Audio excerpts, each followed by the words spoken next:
to the podcast. This week, my guest is Jodie Bennett, aka Run Try Jody on Instagram. Jody is a triathlete and endurance athlete with an inspiring fitness journey. Jody, welcome to the podcast. How are you? Hi, I'm good, thank you. How are you? Good, thank you. Yeah, very good. Jody, should we just start off by you introducing yourself and explaining a little bit about yourself? Yeah, sure. So I started my fitness journey probably about 3-4 years ago.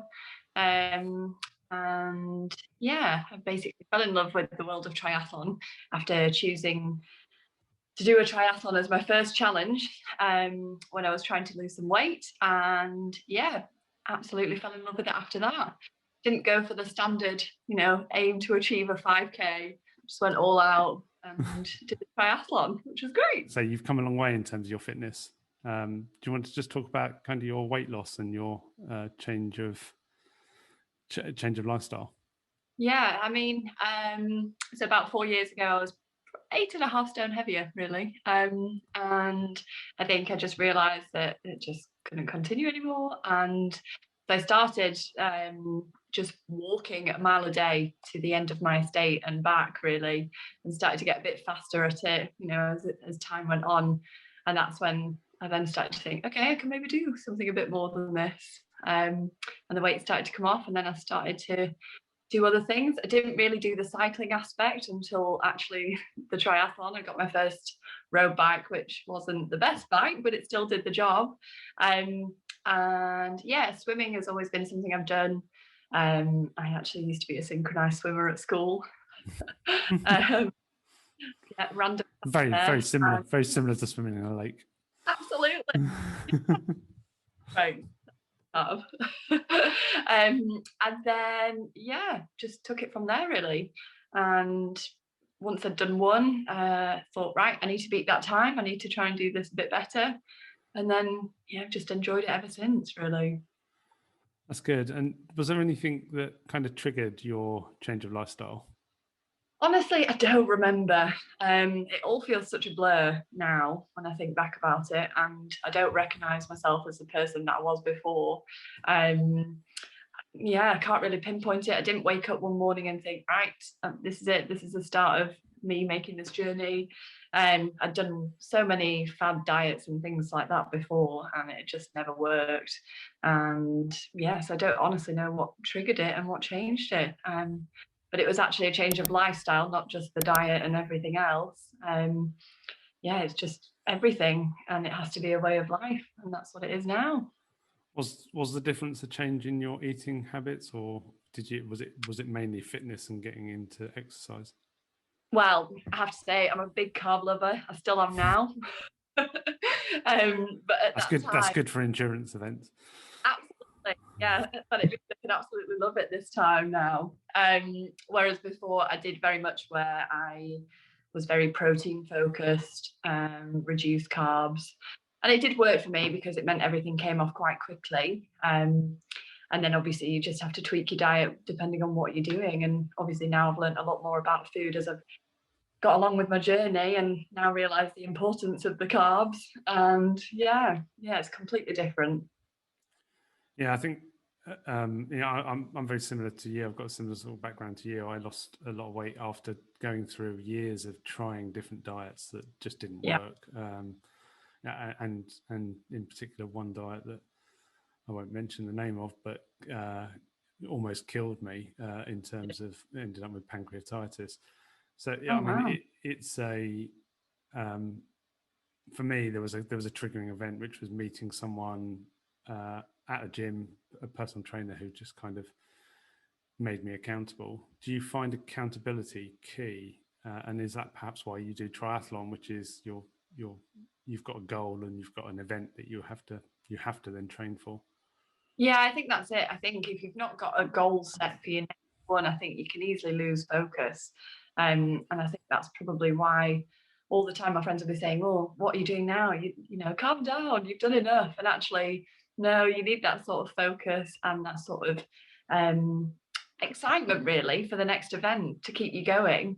And I have to say, since having my running Instagram account as well, that's made a massive difference keeping me motivated, seeing everyone every day still training, and and it makes you go, oh, actually, I can squeeze in a quick session, even when you're feeling a bit lazy. I still have the lazy days, definitely, but it's still nice to see that motivation, and it does make you think, no, I can just get out and do even 20 minutes, quick hills session or anything really, and it does make a difference, doesn't it?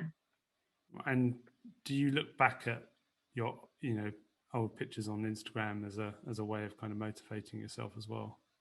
Yeah, I mean, I don't really have that many pictures. I think, as my friends would say, I used to avoid pictures like the plague, to be honest. And I do have a few pictures where I think, oh, wow, actually, I've got to remember how far I've come. I think when you have a bit of a disappointing event and things, and you think, no, wait a second, done quite a lot. I just need to take a moment and remember it. That happened at the weekend, last weekend.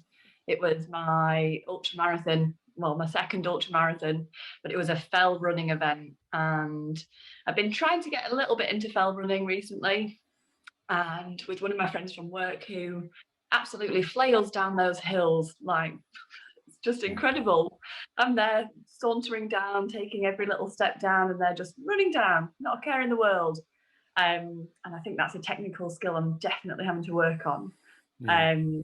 But this time, after 15 miles, tweaked my knee. It was a bit dodgy anyway.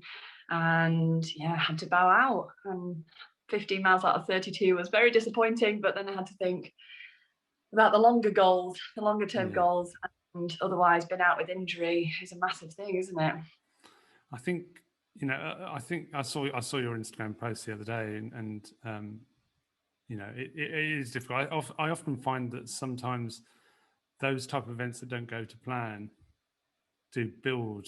I mean, everyone says, oh, it's character building, but they do. They, in my opinion, they do help actually, because they make you actually think about how you'd prepare next time, or Definitely. think about the hard times when when you're going into another race. Yeah, definitely. I think I do think we put a lot of pressure on ourselves, and you think, right, I need to achieve this, and if I don't, then I've let myself down. And we just have to take a step back and think, actually, with an injury, if you do that, then you're knackered for doing anything else, and you can't carry on. And I think that's what I've realized, how far I've come along with the journey is, if I can't do something, I just have to think that's okay. Whereas before, I was very much of the mindset, well, why aren't I doing this? Why can't I do? And I think we all do it, don't we? Yeah. And as much as it was disappointing, yeah, it took me 3-4 days to actually stop sulking about it. But now when I think about it, I think, no, absolutely did the right thing by bowing out. Yeah, I think so. I mean, you don't want to risk further injury. If I was the type of person that any type of niggle, I would just try to man up and face it. But I've learned actually bigger picture is more important to me. The longer journey is more important to me. Yeah, and I think that's the thing. And I think if I was out with injury, I think that would also massively impact my mental health about eating. I think everything. I think it would just have a massive toll on how you're managing day to day, to be honest. So I think realizing there and then has just been, much more sensible, in my opinion. So going from triathlon to ultra running, what motivates you? What made you think, I want to put myself through 50 miles of running?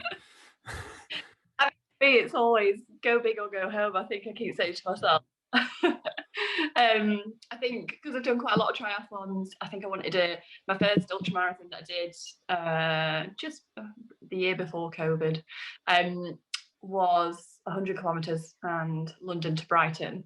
And yeah, I think I set up in my head thinking, right, yeah, this will be absolutely fine. Piece of cake. Well, I kept thinking, I can just walk it all, it'll be fine. And actually managed to do the first 50k quite speedily. And I think I'd obviously set off too quickly in general. And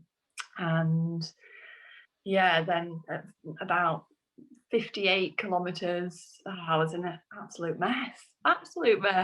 Thought I couldn't carry on. I got to 75k, had a bit of a breakdown, asked my family to come and pick me up and said, I can't do this.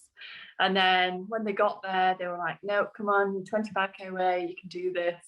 And I mean, it took so much more time than the first half. And I cried.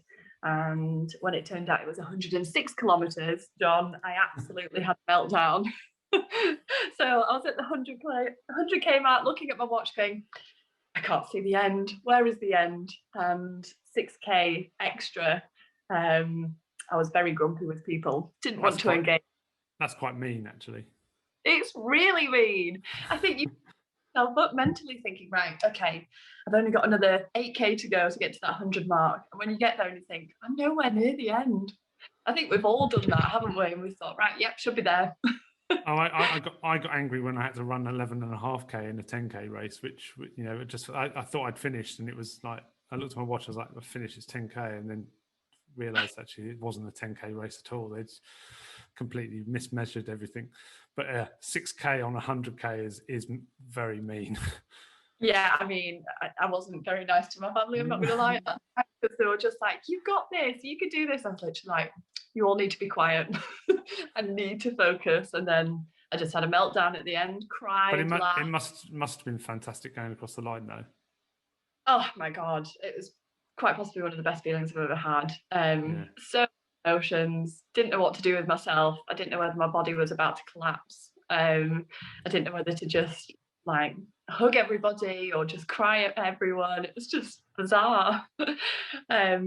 But yeah, people said to me, would you do another one again? And I remember at that time absolutely been unable to walk for days, not able to even crawl out onto the floor. It was terrible.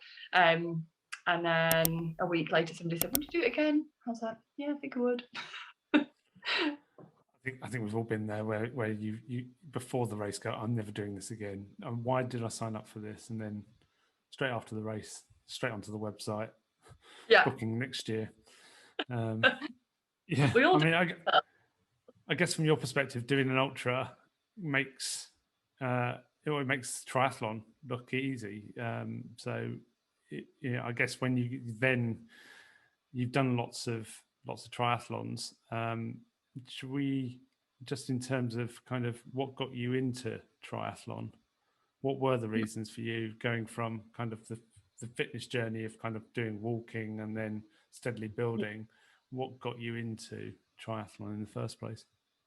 I think once I'd done the first one and I think seeing the atmosphere and thinking, actually my first one was I found it quite tough because obviously I was at the back, not going to lie, I was absolutely last. And at first I thought, oh, is this a bit disheartening? You know, I'm the last one, I'm not going to do very well at this.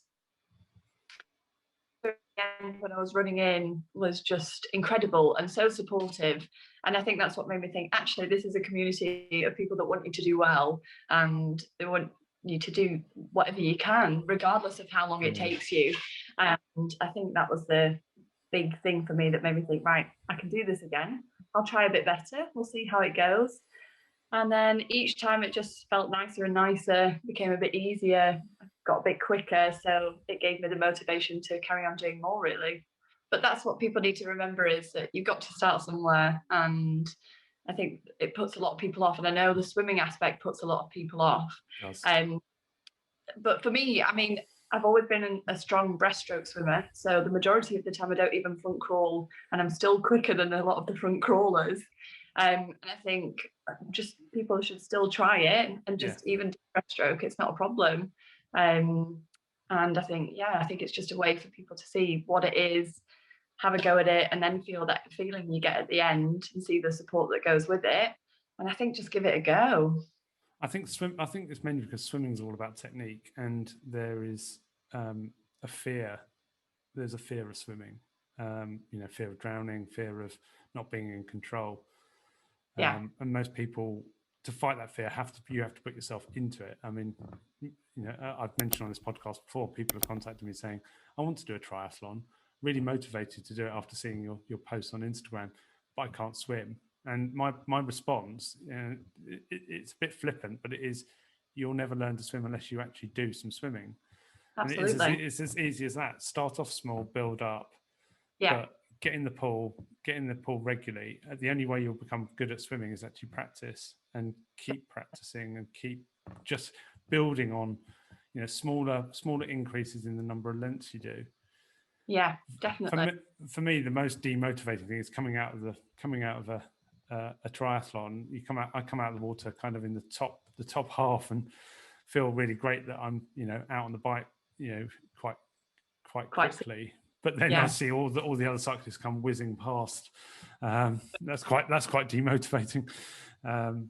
But yeah, no, I think and starting off in the pool and moving up to lake swim. A lot of people. I mean, we've had Emma, who was on the show, and has a fear of fish.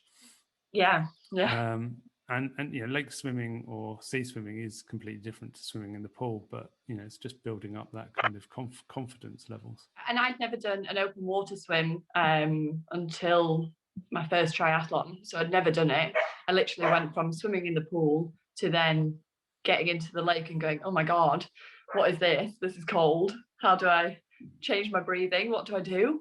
And actually I had a very unfortunate first experience as well, in the fact that I was very much middle ground in the lake, ready to go.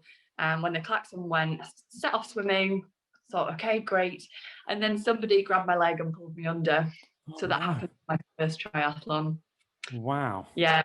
So they grabbed my leg, pulled me under and swam over the top of me, to which I came up absolutely gasping for air, freaking out, wondering what on earth I was going to do. Very close to putting my hand up to say, I need out. Because obviously I wasn't expecting. I mean, I've had people swim over me before, but not pull someone from behind. That is awful. That's not even that's not the level of sportsmanship that you would expect to see. Yeah, it wasn't great. And because I'd never heard of it, I wasn't really expecting it. And then obviously I read about it after, but at that time I just thought, what on earth had just happened to me? It's incredible what goes through people's mind in terms of competition and being competitive. I had someone on a bike, actually, a local triathlon, my first local triathlon here. And there's a downhill. It's my nemesis hill. I hate it. It's a winding downhill. I still hate it today. Still can't master it. But when you get to the bottom of it, you then have a sharp uphill. And a lady on her bike obviously was in the wrong gear. I was in the right gear and I was doing okay. As I came up the hill, she then realised she was in the wrong gear and just stopped straight in front of me. I fell off my bike as I slammed on the brakes on the hill in my cleats and fell onto the bank. And she got off her bike and didn't say anything. She knew she'd caused the accident, but just walked off. I caught her on the run, so that was all good. They make for stories later. I don't understand. I don't quite. I mean, I'm not. I'd like to say I'm not competitive, but I can't understand the mindset of someone actually impacting someone else's race in that way. Yeah. And that must have been quite bad as your first triathlon. Yeah, I'm not quite sure why I did it again. After coming last and being pulled under the water, and here I am still doing them. Yeah, that's good. I mean, I think in terms of kind of motivation and kind of learning, how long have you been doing triathlons for now? 3 years, I think now. 3 years, yeah. So similar time to me. Yeah. I think you learn, don't you? You learn the tricks and you learn the kind of the things to avoid and the things to do in those races. Each in my experience, even now, each race does give me a new learning. Definitely. Every time. Especially in transition, it's not something we've practiced, and always could be better at that. Definitely. And so I did the Leeds triathlon last month, and the transitions for that were incredibly long. If anyone that's listening did it will absolutely appreciate how ridiculous they were. And my transition times are normally sort of a few minutes. And you had to get out of the lake and run for probably 1 kilometre to go get your bike, to then grab your bike and run what felt like another kilometre. I've not got into the habit of putting my shoes on my bike yet and then running and jumping on, which is something I'm now going to look at doing. So there I was, running along in my cleats, dragging my bike for what felt like a kilometre before I could jump on the bike. And then it was the same on the way back. So yeah, it was incredibly long and made it feel like I hated transitions. Yeah. I never seemed to rush in transition. I was kind of, a couple of times in races I've rushed and then forgotten something. I forgot my glasses one day. Yeah. That was a thing. You know, that moment where you get onto the bike and you realise I've definitely forgotten something, and then you realise you have forgotten something. No turning back then. No. But yeah, no, I think it's different if you're doing a sprint, because obviously that duration is going to have a big impact on your total time. But if you're doing a longer distance, it's kind of, you have to rush, but not as much. Definitely. Yeah. So you're currently predominantly training for long distance running at the moment, aren't you? Yeah, but recently I think I've had a little bit of a switch, and I think I'm going to focus a little bit more on the triathlon, on each discipline, build up my technical skills a bit more, and I'm actually going to start working with a proper coach face to face and see where I go to be honest. I'll still do some ultra running, but I think I need to change up my focus a little bit more back to triathlons. What does your when you're training for triathlon, what does your week look like in terms of training? Do you have a set pattern, or is it? I do not have a set pattern. Absolutely not. No, I work shifts, so having a set pattern is absolutely impossible. So when I'm on working days, I'm working 8 a.m. until 9 at night, and yeah, it's a very long, tiring day in the hospitals, and I come out thinking, okay, what do I need to do now? I do manage to fit in pre or post work runs, but it tends to be more running that I do after work rather than any cycling or swimming. And then on my days off, I try and either do a bit of turbo swim or a swim run. It's very varied, and that's what I find really hard. And I think that's probably why I need a coach now, just to fine tune it and work around my schedule. Because sometimes it is a bit demotivating when I think, oh God, I've had 2 horrific days at work and I've not even managed to do anything. And then you just think, puts you off the rest of the week, or puts more pressure on the rest of the week. Because you think, I've got so much to cram in, I've got so much to do, and just not enough time in the day to do it. Yeah, I was going to touch upon your career. So you're in the health industry, aren't you? You're in NHS. Yeah. So I can imagine that's, and especially with night shifts and variable shift patterns. I was going to ask you, how do you manage it? Is it a case of just fitting in what you can when, or do you have a good idea of the time you've got available during the week? Yeah, I know my shifts sort of a month in advance, so I've got a bit of an idea as to what I can do around it. And some mornings I wake up and I'm think, right, I'm gonna go do a morning thing. Or sometimes I wake up and go, absolutely not, I'm so tired. I go back to sleep and then end up training after work. That really just, I have to kind of go with how I'm feeling, to be honest. Not something I can plan on those days, because yeah, every day is completely different, and it does depend on how the day's actually gone at work. Yeah, I was just going to say, I would imagine it has, as well as being physically tired, you must be mentally drained as well with some of the things you see at work. Yeah, definitely. Obviously, it's been a much harder time recently, and I don't know if that's made me a bit more motivated, and you need a bit of a wind down, to be honest. So it's been quite nice. I've managed to encourage a few people from work. I've started dragging out a work group now. That's good. There's a few of us now that are running after work, if we're on the same shift, and we say, right, let's just go do a quick run. Not, it doesn't need to be long, and then it ends up being a bit of a social wind down, and we sort of debrief and then chat about other things and switch off from work and run at the same time, which I think has definitely helped things and made me feel a bit better that I've done a bit of training, but also switched off. Just in terms of those that are new to triathlon that are thinking about going into triathlon, I ask this question to most of the guests. Are there any tips that you have in terms of things that you know that that would help those that are thinking about going into triathlon, helping them with their training and helping them with preparing for perhaps a race? Yeah, I mean, I think don't be afraid of it. Embrace it. Give it a go. It doesn't matter about the time. We've all got to start somewhere. That's definitely my big thing. And you don't need all the snazzy kit to go with it either. You know, start off. You don't need to spend an absolute fortune to be able to do it.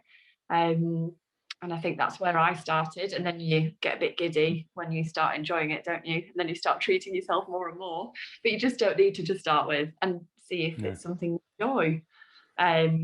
And then you just slowly upgrade things. I mean, I know Emma said on the first one, didn't she, that she has got the same wetsuit from when she first started. So do I. Yeah, me too. Yeah, it's not something I've thought about replacing it, but it's just wetsuit's a wetsuit.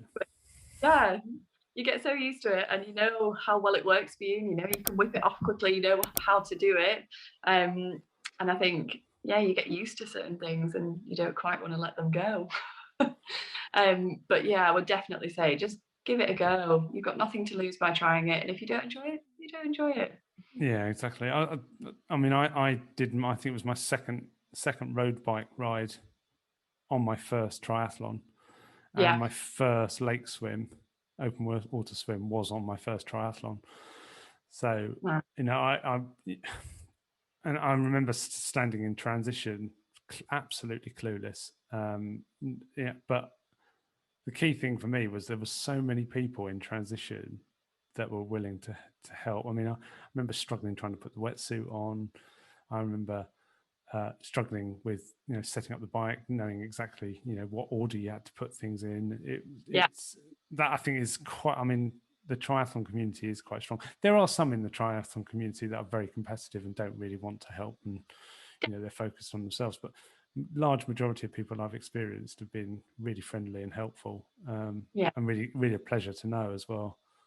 Yeah, and that's it. And I think that's what I've missed, is having that sort of atmosphere. It's getting better as time's getting on now, after everything that's been going on. So it's just nice to have that bit of atmosphere and have that encouragement and see other people in transition, rather than just being you looking around going, oh, there's nobody here. Yeah. Weird, you know, all been spaced out that much that you just don't really see anyone. I found that on a couple of the early triathlons when we were able to do things again. I was out on the bike and I didn't see a single person, and I just thought, well, this isn't quite as normal, because you want somebody to either keep up with or to try and beat. And I was just like, oh, nobody here. Yeah, I think also races where you have a long downhill and a long uphill often don't help with that. I remember racing at Leeds Castle, and that's down the motorway, and it's downhill for the first half and then uphill for the second half. So you kind of, you think to yourself, I'm doing really well here. My average speed's, you know, going well, and and then all of a sudden you hit the uphill and start seeing people go past you. But yeah, no, I think races are. I'm going through a bit of a phase at the moment as to trying to work out what my objectives are and what my why is, and it's certainly not racing. I've determined that racing isn't the thing that motivates me, and I've spoken about this in the podcast before. For me, it's about actually showing improvement, and I don't think races do that for me personally. I miss races, but I'm probably going to take this year off and focus on next year. But that's fair. I just, you know, I've got to a point. The pandemic, I think, helped a lot of people to actually kind of reevaluate themselves. Definitely. And you've done the same thing with ultras, and, you know, exploring that, and and that's obviously a confirmation to you, you know, what you want to do. But for me, it's kind of, I've determined that I'd rather focus on improving my running than you know, focusing on a race in particular. Definitely. Would you ever do an Ironman? So I'm supposed to do a half Ironman at Weymouth this year. I wouldn't do an Ironman. I wouldn't go to full distance. For the full. That's just no. Mainly because I've got no motivation to run a full marathon. I think 20k is my limit on running. I could do it, and I would. I don't think it's for me. I just don't. You need a lot of time for training. It's just completely. I mean, it's a completely different beast for me, and it's not one that I kind of think I would want to do. I don't think I want to do a marathon either. Fair enough. I applied to the London Marathon and then thought to myself, if I get it, I will do it. But deep down, I was quite pleased I didn't get it. I think we all feel like that, Jody. I was like, mixed emotions. Yeah. I didn't get it. Oh damn. Damn. Yeah. But yeah. So I mean, I think it's good that you've kind of you've tested other things, in terms of the ultras, and perhaps triathlon is a good way of working it out. I'm still working that out for me. I'm taking some time to trying to work out what I want for next year. Decided not to race Weymouth this year. Decided not to do it. I mean, it's a year, and I think postponing it isn't a bad thing. And I think, like you say, just reevaluating what you want. Incredible goal, and I think that's something I would want to do in the future, is do a half Ironman. But then I think that, just like you say, it changes the dynamics of training massively. And currently with my shifts, I don't probably have the time to squeeze in all those things all the time. It's hard. It'd be hard. It is hard. It's hard to fit in training, and you as you do, it's kind of trying to find those moments which you're not going to get disturbed when you know that you're likely to be able to commit to it is quite a trick in terms of your plan. Are there any things that you wished you'd known before you did your first triathlon that you now know? I think I'd probably wished I'd known a bit more about sort of electrolyte replacement for going on from the swim to the bike, because I don't think I'd really practiced that before.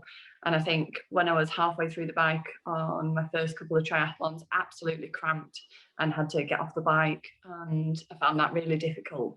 And I think if I'd have known about it before, you can prep just that little bit more. I didn't even have electrolytes in my drink, and all these simple little things you think, oh, just take my water, it'll be fine. And then almost not able to carry on because the cramping is just awful. I wish I'd have known about that. I think nutrition and kind of hydration are areas that you don't really think about when you first come into triathlon or any type of event. I think your main focus is on doing your best at those three disciplines. But yeah, I've learned with experimenting and kind of working out what I need to do, and bike sessions. Do I need to take fuel on bike sessions? And all these sorts of things that have been hit and miss. And I've said this in the podcast before. My view is nutritionists play a really good role in kind of basically assessing what your physiology is and how your energy systems work, and how best to what sort of calories you need, and types of foods you need. But only you can answer the question as to whether that works, or how you actually mix that up. Yeah, because I think, like, for the ultramarathon, I toyed with a few different things, tried to see what they were like, and how I digested them really, and how I actually felt. And some things absolutely don't work and make you feel dreadful. And so I'd salt stick chews I'm a big fan of for replacements, and I'd used it a couple of times on some practice long distance runs.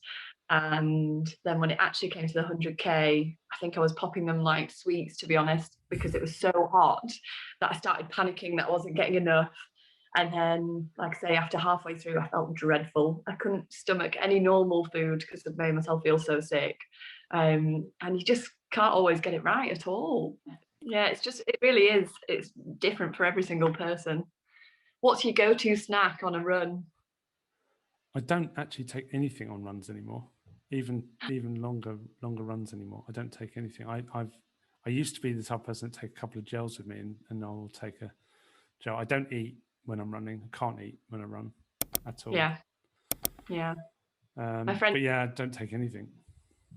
My friend very much got me into salted new potatoes for a long run. Oh, really? I would highly recommend.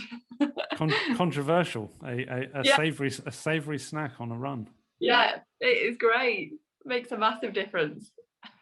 Yeah, I do. I take things on the bike. I do take things on the bike. I take food on the bike with me. But sometimes I'll come back and I haven't even taken them. What I've learned is I try to fuel before more than during. So I will eat well the night before to try and get glycogen levels up, and I'll work out what type of carbs to take for that. But I will take a gel with me. I don't on runs anymore, but I used to take a gel with me just in case I get to. I used to have a point usually on a 10K run. 6K for me was like a wall. I could definitely feel a slump in my kind of. I wanted to stop at 6K, and so I would take a gel at 4K just to kind of know that I was anticipating that. I don't do that anymore. I think I've learned actually it's not too bad to even if you stop for 30 seconds just to I don't now I focus on the wrong type of goals. So the thing is just making sure I get the distance in and really the time and things like that doesn't really matter. Yeah, that's it. Everyone's different. Yeah, and I change. So sometimes it's not about the time for me at all, and sometimes it's actually about just getting through and doing what I need to do. But sometimes you want to just go for it and see what you can do. Yeah. Just changes depending on your mood, doesn't it? Really? Yeah, exactly. And often you can't plan for runs. More than anything, I find that I have a good run when I'm not expecting it. Yes, and I have a bad one. when I've anticipated and hyped it up, a bit like England football team. But that's it. And I think the days when you think, oh, I can't really be bothered, you go out and you do a longer distance than you got planned because you think, actually, no, the legs feel okay. And then the ones, where you planned, oh, okay, I'm going to do 6-8 miles. After 3, you're like, what am I doing? Legs are so heavy, can't be bothered. And you turn around and go home. And it can be a combination of things, physical and mental. I think they both play a part. I think often if you're not, I often actually find I very rarely run in the rain, but when I have run in the rain, I actually find I have a better run in the rain than I do. Yeah. Because I guess I think to myself, I'm focusing on the weather being so bad. I'm not actually thinking about the run. I'm thinking about actually how terrible I feel being wet. That's true. Yeah. So just in terms of kind of wrapping things up, what does this year look like for you? I mean, you did Leeds triathlon. What's your next goals? You said about getting a coach. Yeah. What are you planning? Are you planning anything this year, or are you focusing on next year? I mean, there's not much more this year. I think I'm just going to take it steady and enjoy a couple of simple races that I've wanted to do, more local stuff really, which is quite nice. Next year, the plan was to do another ultra marathon. It was going to be the Dead Sea Marathon between Jordan and Israel. Oh wow! Probably not going to happen either. But I mean, it looked incredible. It was going to be running through the seaplane with Jordan on one side and Israel on the other, and it looked incredible. But I'm not quite sure about that. So I think it's going to be more focusing on some sprint distance age group stuff if I can, and see where that goes really. I'll still do my longer runs, I think, a little bit, but just probably not as much as what I've been trying. Yeah. What about you?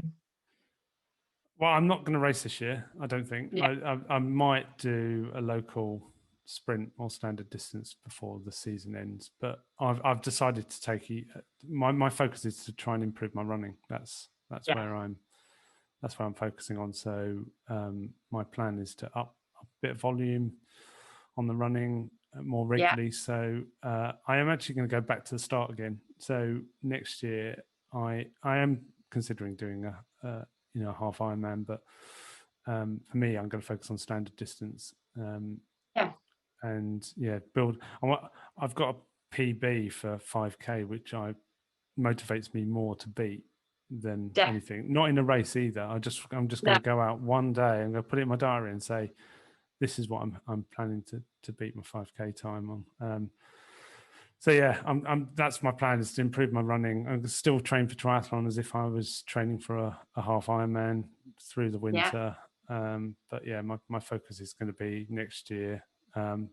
Take it slowly, really trying to focus on my running. My running is my nemesis. It's the area I'm least good at, and I need to get better at it. So so focus on the weaker parts, but also maintain a kind of a steady progress on the other parts. But that's my focus. Yeah, I'm not going to do anything stupid like sign up for any races just because I feel I need to do a race. So I've got Brighton half marathon still. It was supposed to happen in June. It's now been pushed back to October. I'm still registered for that. I may do it, actually. That might be something I kind of have a go at. But yeah, I'm taking a bit of time just to kind of focus. I think pandemics helped me kind of reevaluate. And if you can't answer that why, I think it's really important to have a why.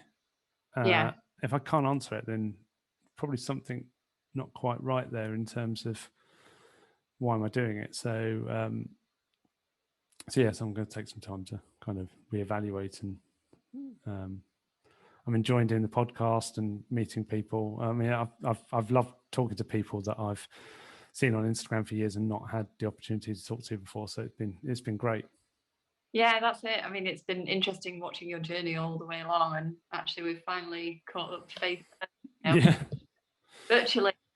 They talked about things. It's been really nice to actually learn a bit more about each other and why we're doing what we're doing and what we're.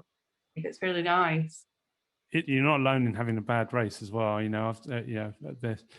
think a lot of people reevaluate themselves when they've had a bad race. Whereas if you perhaps everything went to plan, then you wouldn't. If it was easy, it wouldn't be called an Ironman, would it, or an ultra? That's it. I did very nice messages come through because it was my first DNF. Was that ultra, and I think mentally I found it really tough. So it was very nice to receive messages just saying, "I've been there, don't worry." And you think, okay, yeah, it does happen. But yeah, you did it. You started it. So yeah. It's often the battle is mental to start it. You can't help the physical side. If you've got a niggle, then that's it. I think even the health side, it's usually very good, and and does, like I say, help you clear your head or help you reset your mind on what you want to achieve and things. And but I think sometimes it can play the other side and make you think, what am I doing? Why am I doing this? And I think it was very much the all-consuming thought constantly was the pain, and that's when you go, why am I doing it?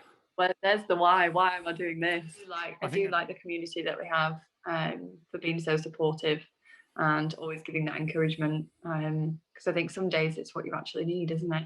Yeah, exactly. And I think it's also nice to have people that have the same sort of interests. And I don't have many friends that are interested in triathlon and things, so it's nice to be able to talk to other people about the same things, and just blabber on about it, to be honest. Yeah, exactly. I feel exactly the same. It's quite difficult. I mean, sharing experiences with people that I often worry about boring people about triathlon, so I end up not talking about it. I don't talk about training to people at work at all. Because I just don't think it'd be very interesting for them. But yeah, on Instagram you can share everything. I use it as a kind of a journal of my journey, and I look back at times I did 3 years ago and things like that, and it is quite useful. Definitely, yeah. Well, it was great having you on the podcast and talking to you. I will pop your details in the description at the bottom of the YouTube video and on the Apple podcast. So if anyone wants to get in contact with you, they can. But thank you for coming on the podcast today. It's been great. Thanks for having me.